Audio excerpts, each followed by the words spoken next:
वजीर दाखिला सिंध ज़ियाउल हसन लंजार से बरतानिया की हाई कमिश्नर जैन मैरियट ने 3 रुकनी वफ्द के हमरा उनके दफ्तर में मुलाकात की। मुलाकात में 2 तरफा ताल्लुकात, सिक्योरिटी ताउन, पुलिस इस्लाहात और दीगर बाहमी दिलचस्पी के उमूर पर तफसीली तबादला ख्याल किया गया।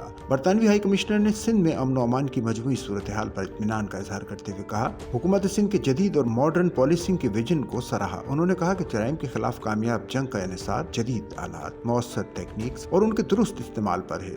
इस मौके पर हाई कमिश्नर ने सिंध पुलिस के लिए जदीद तरबियती प्रोग्राम्स की फराहमी में हर मुमकिन ताउन की यकीन दहानी कराते हुए पुलिस रिफॉर्म्स के शोबे में भी मुकम्मल सपोर्ट की पेशकश की। वज़ीर दाखिला सिंध ज़ियाउल हसन लंजार ने कहा कि हुकूमत सिंध बैनुल अक़वामी ताउन को कदर की निगाह से देखती है और अवाम को महफूज पुरअमन माहौल की फराहमी और आज़ाद कारोबारी सरगर्मियों के फ़रोग़ के लिए पुरअज़्म है। मुलाकात में additional chief secretary Iqbal Memon, IG Sindh Ghulam Nabi Memon, additional IG special branch Zulfiqar Darik समेत दीगर आला अफसरान भी शरीक थे।